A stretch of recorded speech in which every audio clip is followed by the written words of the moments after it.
여러분 안녕하십니까? 백만개미 한석우입니다. 12월 20일 화요일 시장 정리하겠습니다.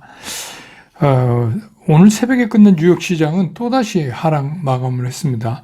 그래서 연속해서 4거래일째 하락세를 이어가고 있습니다. 우리 시장도 오늘 또다시 이제 추가적인 하락을 하는 그런 날이었습니다. 코스피는 마이너스 0.3% 정도 이렇게 낮게 빠지면서 출발을 해서 장중에 그 등락을 이렇게 두어 번 보였지만 역시 이제 움직임 자체는 굉장히 힘들었습니다. 그 잠시 그 오전에 보합권까지 좀 가기는 했었지만 오후 들면서 이제 그 외국인들의 그 매도가 이어지고 또 기관도 매도 쪽으로 방향을 선회하면서 지수가 이제 하락이 이어졌고, 끝에 동시호가의 외국인들이 뭐 조금, 요새 뭐 계속 그러지만, 사면서 매도폭을 줄이기는 했지만, 뒤에 시장에서 말씀드리겠지만, 오늘은 이제 그 일본이 일드 커브 컨트롤, 그 폭을, 높이는, 그러니까 일종의 이제 금리 인상 같은 형태를 띄었어요. 그게 이제 그 아시아권 시장에 영향을 상당히 줬다. 이렇게 보여집니다. 그래서 오늘 코스피 시장에서 외국인들은 1034억을 순매도했고, 기관은 267억을 순매도했고, 개인은 1051억을 순매수했습니다. 그래서 오늘 코스피 지수는 2333.29포인트. 어제보다 0.8% 하락하면서 시장을 마감을 했습니다. 코스닥도 마찬가지입니다. 코스닥도 한 0.3% 가까이 하락하면서 일단 출발했지만, 특히 이제 그 오후 들면서 외국인들의 매도폭이 늘어났어요. 그리고 이제 장이 끝날 무렵에 기관도 이제 매도 쪽으로 강하게 가닥을 잡고 뭐 이렇게 되면서 지수가 더 이제 밀리는 그런 모습을 보였습니다. 오늘 코스닥 시장에서 외국인들은 731억을 순매도했고요. 기관은 272억을 순매도했고 개인만 923억을 순매수했습니다. 그래서 오늘 코스닥 지수는 700을 살짝 넘는 703.13%로 마감을 해서 이제 700이 좀 위협을 받게 생겼습니다. 그래서 어제보다 1.96% 거의 2% 가까이 하락하면서 시장을 마감을 했습니다. 기술적으로 보면 양시장이 모두 그 쉽게 그 돌려 세울 수 있는 그런 모양새는 뭐 이미 아닙니다. 여러 차례 말씀을 드렸지만. 그래서 뭐 이런 하락에 따르는 자율 반등 같은 거 있잖아요. 그냥 이제 많이 빠져서 잠깐 툭 튀어 올라오는 거, 이런 거 이외에는 상승을 기대하기는 좀 어려운 그런 흐름을 보이고 있다. 이렇게 볼 수 있습니다. 환율은 오늘 이제 일본의 금리 인상 관계 뭐 이런 것 때문에 원달러 환율은 서울 외환시장에서 1289원 60전, 어제보다 13원 30전이 더 떨어지면서 거의 그 원화 가치가 달러 대비해서 1% 정도 상승하는 그런 모습을 보여줬고, 지금 이제 일본 N 달러도 133.06엔, 거의 이제 2.7, 2.6% 이렇게 이제 앵화가 강해지는 그런 모습을 오늘 보여주고 있습니다. 시가총액 상위 중에서는 오늘은 이제 아침부터 2차전지 관련주들을 외국인들이 좀 사는 거 아니냐 그랬는데, LG에너지솔루션은 113억을 순매도했어요. 근데 이제 LG화학 뭐 이거 한 15억 정도 샀고, SDI 91억 정도 샀습니다. 외국인이. 그다음에 네이버 41억, 뭐 기아 6억, 셀트리온 43억 이 정도 샀어요. 근데 오늘 삼성전자를 903억 순매도를 했고, SK 하이닉스는 138억을 외국인들이 순매도를 했습니다. 오늘 기관이 뭐 전체적으로 파는 가운데 기관은 삼성전자, LG의 에너지솔루션 정도만 사는 그런 모습을 보여줬습니다. 전체적으로 뭐 오늘 같으면 이슈도 시장에서 잘 이슈가 먹히지 않는 이제 그런 상황이 됐어요. 그렇지만 이제 오늘 보면 뭐 은행들이 좀 괜찮았던 건, 여러분 뭐 이제 뒤에 시장에서 일본 금리 얘기 말씀드리겠지만, 뭐 제지 운행을 필두로 해갖고 예대 마진 증가 기대 뭐 등등 해서 은행권 주식들이 좀 강했었고, 그 손보사, 손해보험사도 마찬가지죠. 늘 그렇지만 이제 금리 올라가고 운영 수익 증대를 기대하고 뭐 이런 것 때문에. 그 다음에 뭐 중간에 좀 오르다가 그 주저앉는 뭐 사료가 일부 좀 올랐었는데 오후 가면서는 그냥 맥없이 다시, 이거는 이제 그 뭐 푸틴 러시아 대통령이 중대 발표를 할 예정이다 뭐 이런 얘기 때문에 그게 아무래도 연말 총공세를 얘기하는 거 아니냐 뭐 이런 얘기들도 나오고, 그래서 이제 일반적인 경제 체제를 전시 체제로 바꾼다 뭐 이런 얘기 나오니까 아무래도 이제 그쪽이 곡창지대다 보니까 그래서 이제 사료가 오늘 좀 움직였고, 나머지는 다 뭐 그냥 개별 종목들이 움직이는 그런 이제 상당히 그 복잡스러운 시장인데 파워는 없는 그런 시장입니다. 그래서 오늘 시장은 뭐 이슈도 이슈다운 게 없고, 또 이슈가 나와도 시장이 그 이슈에 대한 시장의 탄력도라고 그러죠. 그게 이제 급격하게 떨어지는 상당히 그 무기력한 시장이다. 이게 이제 오늘 시장의 특징이다. 이렇게 정리해 볼 수가 있겠습니다.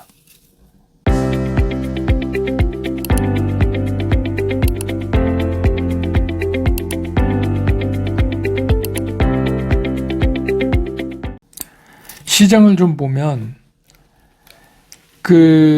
이게 이제 뭐 추락하는 해, 올해가 이제 추락하는 해잖아요. 이게 주가가 빠지는 해에 이제 연말 시장이기 때문에 사실은 뭐 이쯤 되면 이제 더더욱 뭐 시장이 무기력함을 나타낼 수밖에 없어요. 근데 이제 오늘은 특히 그 일본은행이 BOJ 일본은행이 사실상 금리 인상을 동조하는 이제 그런 발표를 했습니다. 그게 뭐냐면 단기 금리는 마이너스 0.1%를 그대로 유지를 하는데 장기 금리, 특히 채권 금리 일드 커브 컨트롤을 0%에서 0.25%까지를 지금 이제 이렇게 움직이는 거를, 이거를 0.5%, 0.25에서 0.5%로 그 폭을 늘려버렸어요. 그래서 그 변동폭을 확대시켰다. 그러니까 일드 커브 컨트롤을 확대시켰다. 그 얘기입니다. 그러면 이제 그게 무슨 얘기냐면, 그렇게 되면 엔화가 강해지죠. 그러니까 오늘 아까 제가 이제 환율, 여러분한테 이제 잠깐 말씀드렸지만, 2.78 막 그렇게, 일본 엔화가 달러 대비 강해졌단 말이에요. 오늘 하루에만. 그렇게 해서 이제 되면, 그럼 이제 엔화가 강해지면 어떤 현상이 일어나죠? 일본 쪽으로 엔캐리 현상이 일어날 거 아닙니까? 엔캐리라고 그러죠. 일본 쪽으로 이제 자금이 들어가는. 그렇게 되면 그 일본이 미국 국채를 1조 2,300억을 가지고 있어요. 보유하고 있어요. 그러니까 이렇게 되면 어떻게 되냐면 그거를 자산시장, 그러니까 채권시장에 그거 때려갖고 그 돈을 일본으로 가지고 이제 그 엔캐리 현상이 일어나게 되니까, 그렇게 되면 이제 자산 시장이 좀 위험해질 가능성이 있죠. 그 얘기는 이제 뭐 나중에 두고두고 하겠지만 오늘 이제 그러니까 여러분이 그걸 잘 생각하셔야 돼요. 그렇게 되니까 오늘 바로 10년 그 미국 국채 금리가 치솟았어요. 그게 뭐냐? 일본이 가지고 있는 미국 국채를 팔 거다 이겁니다. 근데 그런 현상이 일어나서 자산 시장이 또 어려운데 가뜩이나 어렵게 생긴 거예요. 그게 오늘 이제 아시아권 증시가 전부 주저앉은 주요 요인이 되는 거 아닌가, 이런 생각이 있어요. 갈수록 진짜 어렵습니다. 그렇게 되면은 부동산도 시장이 썰렁한데 이게 뭐 이제 설상가상으로 참 힘든 길을 이제 가야 되게 생겼습니다. 그러니까 일본이 이런 이제 그 결정을 한 걸, 그 일본 은행 총재가 구로타인가요?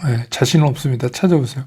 구로타 같은데 그분이 4시부터 뭐 이게 이제 파월 의장처럼 그 후속적인 뭐 인터뷰를 한다고 그러는데, 그게 이제 오늘 밤에 뉴스로 들어올 거예요. 어떤 맥락에서 이렇게 했던가. 근데 이제 쉽게 보면 이런 거죠. 일본도 야 이거 금리가 미국 연준의 금리가 쉽게 내려지지 않는다. 이렇게 이제 파악한 거 아닌가. 저는 이제 그렇게 보여집니다. 이게 이제 오늘 시장의 사실은 핵심이에요. 이게 오늘 시장을 이제 그렇게 땅 하고 때린 겁니다. 예. 그래서 지금 시장을 보면 뭐 이쯤 되면 뭐 자율적으로 반등이라도 막 이렇게 나오고 뭐 이래야 되는데 그걸 전혀 시장이 못 하고 있어요. 그 의미도 없다고 이제 판단하는 거죠. 그래서 사실 시장이 올해 아직 납해 안 했지만 납해한 거나 똑같아요. 시장 자체가 지금 의미 없는 시장을 매일 열고 있는 거나 마찬가지입니다. 그래서 이제 우리 시장에서 나름대로 그 수급에서 수요를 상당하게 그 담당하여 오던 외국인들도 지금 이 시점에서 뭐 자기네들이 뭐 이렇게 그동안에 이렇게 픽 해놨던 종목들을 조금 더 담고 뭐 이렇게 해서 리밸런싱 한다는 걸 리세팅 하는 거를 제외하고는 뚜렷한 움직임을 보여서 적극적으로 살 수 있는 상황이 아니에요. 그러니까 그 얘기는 무슨 얘기예요? 아니, 가장 큰 수요 세력이 아무것도 못하는 상황에 지금 돼 있는데 시장이 어떻게 올라가겠어요? 그러니까 요즘 같은 때는 진짜 우리가 흔하게 얘기하는 작전 세력이 살판 난 거죠. 그냥 아무거나 하면 갖다 얘기해서 그냥 오전에 올라다 오후에 때려버리고 뭐 이런 거. 그러니까 여러분들 여기 현혹되면 안 돼요. 그러니까 이런 때는 굉장히 조심해야 돼요. 특히 이제 그 선수들끼리 하는 옵션 시장에서도 이제 이런 선물 옵션에서도 이런 게 많이 나타나요. 왜 그러냐면 전체적으로 볼륨 죽어 있으니까 조금만 당겨도 막 확확 막 이렇게 되니까. 그러니까 굉장히 조심해야 되는 영역입니다. 그래서 이제 제가 느끼기에는 뭐 그런 거 연말까지 뭐 시장이 뭐 좀 오른다고 올라도 그렇고 떨어져 봤자 그것도 그렇고 어차피 지금 움직임은 의미 없는 움직임을 그냥 거듭하고 있는 거다 이렇게 파악하시는 게 훨씬 편해요. 그래서 뭐 내가 이 움직임에 동참을 못해서 안타깝다든지 뭐 이런 생각을 전혀 하실 필요가 없는 시장이다. 그래서 그냥 의미 없는 등락만 보여갈 가능성이 상당히 있고 지금 뭐 지수가 어느 수준이냐 이거 의미 없어요. 오히려 이제 조금 전에 제가 말씀드렸던 일본의 일컵 컨트롤에 대한 그런 것들이 시장에 어떤 파장으로 오고 이렇게 해서 지금은 조금 내년까지 시장을 길게 보고 그런 이제 시장의 흐름의 변화가 왔을 때 우리는 뭘 어떻게 해야지 현명하게 대처하는 건가 이거를 이제 생각하실 때가 된 거예요. 그러니까 제가 그동안에 여러분한테 누누이 말씀 드렸던 아직은 바닥이 아닙니다. 가진 돈 갖고 함부로 사시면 안 됩니다 하고 계속 말씀드린 이유를 이제 아시겠죠? 뭐 갑자기 산타넬리 운운하면서 그런 거 여러분 현역되면 안 됩니다. 주식시장 그렇게 쉽게 얘기해서 촐랑거리면서 하는 데가 아니에요. 주식시장 그렇게 하면 돈 못 봅니다. 그러니까 이제는 그러면 이제 지금 이쯤 되면 우리가 이제 이런 이 답답한 시장에서 뭘 해야 될 거냐. 그러니까 지금 좀 점검해 봐야 될 게 있어요. 몇 가지. 이거를 여러분들이 한번 이제 점검해 보세요. 이쯤 되면 점검을 좀 해야 되지 않나. 이번 주에 점검하고, 뭐, 좀 조치를 취할 게 있으면, 다음 주에라도 취하고, 이렇게 해서, 새로운 2023년을 맞는 게 낫지 않을까. 첫 번째는 뭐냐. 현금 유지 비율이에요. 이게 무슨 얘기냐면 현금 보유 비율이 아니라 유지 비율이라고 제가 굳이 말씀드린 이유는 뭐냐. 현금을 진짜 금쪽같이 여겨야 돼요. 그래서 현금을 함부로 줄이면 안 됩니다. 가능하면 늘릴 수 있으면 늘려야 돼요. 지금은 현금이 제일 좋은 종목이에요. 그러니까 뭐 그냥 뭐 이런 거 있잖아요. 뭐 이 정도 되면 사봐도 되는 거 아니야? 뭐 이런 거요. 그게 이제 통할 때가 있고 안 통할 때가 있는데 뭐 쉽게 예를 들어 네이버 카카오 이 정도면 사도 되는 거 아니야? 뭐 이렇게 그냥 좀 막연하게 이렇게 접근하는 매매는 하시면 안 돼요. 차라리 안 하는 게 나아요. 그 돈 그냥 갖고 계시는 게 훨씬 낫다는 얘기예요. 그래서 제가 늘 말씀드린 보여주면 그때 하라. 시장이 그런 시그널을 보여주면 하라. 그래도 늦지 않다. 근데 보여줬는데 하려고 보니까 찔끔 올라가다 다시 떨어진다. 아, 그래서 그 전에 일찍 할 걸. 그렇게 짧은 시장이라면 아예 처음부터 포기하는 게 나을 수도 있어요. 새로운 화금만 만드는 거죠. 두 번째는 뭐냐면 실적. 근데 도대체 여러분들이 이제 네이버 금융에 들어가서 리포트 같은 거 찾아보시면 회사 이름 치고 그러면 다 관련 리포트 나오잖아요. 그럼 이제 리포트 보시면 애널리스트들이 이제 전망해 놓은 게 있어요. 거기 보면 이제 뭐 매출이라든지 뭐 실적에 대해서 커멘트를 좀 해놨는데 그런 게 없어도 찾아도 없으면 그냥 여러분들이 좀 이런 거 매출액 증가율, 영업이익 증가율 이것만 한번 체크해 보세요. 분기별로 이게 어떻게 되나. 거기 뭐 특별한 어떤 하나의 이슈 때문에 움직인 거 말고 이게 스테디하게 좀 커가는 회사인지 이게 안 되는 회사인지 그걸 한번 체크해 보고 이건 반드시 하셔야 돼요. 여러분이 갖고 계신 종목이 어떤 상황인지를 한번 체크해 보시고 두 번째는 부채 비율이에요. 부채 비율이 높다. 부채 비율보다도 부채가 높다는 얘기는 부채가 많으면 주가가 갈 수가 없어요. 이제 계속해서 이런 고금리 상태에서 무슨 수로 버팁니까? 그러니까 아까도 말씀드린 일본이 그렇게 해서 일드 커브 컨트롤 그거를 폭을 확대시키고 그렇게 되면 금리 인상이랑 똑같은 건데 그러면 국제적인 자금 경색이 일어날 가능성이 큰 거 아니에요. 국제적으로도 동구하기가 힘들어진다는 얘기입니다. 쉽게 얘기하면 무슨 말씀인지 아시겠죠? 그러니까 부채가 많은 건 안 돼요. 무조건 피해야 돼요. 부채가 많으면. 그래서 여러분이 갖고 계신 종목, 이렇게나 부채가 많았어? 뭐 이제 이렇게 하면은 그건 안 되는. 그 다음에 이제 또 하나 체크해 봐야 될 게 종목을 막 이렇게 겹치기로 너무 많이 갖고 계실 필요가 없어요. 제가 언젠가 말씀드렸죠. 현대차, 기아, 현대모비스 이렇게 해놓고 이걸 포트폴리오라고 생각하시면 안 되는 거예요. 그러니까 겹치는 거는 다 줄여서 리딩 컴퍼니만 남겨놓을 필요가 있어요. 그게 그겁니다. 따지고 보면. 그러니까 이제 그렇게 하는 거, 그러니까 너무 많은 거는 관리가 앞으로 안 된다. 그 다음에 또 한 가지 조금 전에도 말씀드렸는데 주의해야 될 게 요새같이 이제 시장이 볼륨이 줄어드니까 조그만 거 하나만 탁 하고 막 작전성 뭐 이렇대더라 막 이슈 갑자기 뭐 푸틴이 뭐 무슨 발표를 하는데 그러면 뭐 사료값이 폭등해서 대두값이 폭등해서 뭐 이렇게 한다다가 탁 끌었다가 그냥 던지거든요. 그러니까 이제 이런 어설픈 매매죠. 이런 거 하시면 안 돼요. 지금은.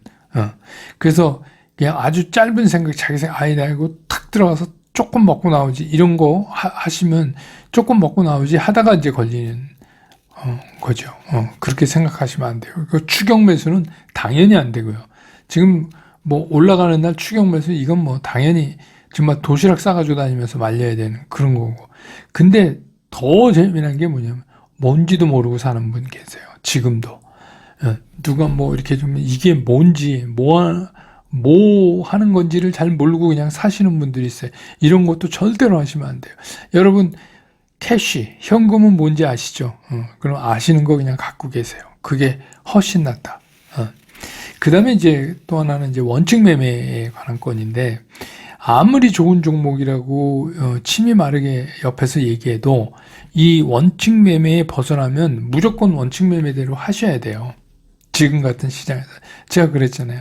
천하 없는 삼성전자도 제가 5일 깨, 11선 누워, 11선 깨, 21선 깨죠. 그러면 파는 거지. 그게 떨어졌다고 사는 거 아니다. 그런 말씀 드리죠. 그거는 그 어떤 종목도 똑같이 적용시켜야 돼요. 그리고 이거는 중요한 게 뭐냐?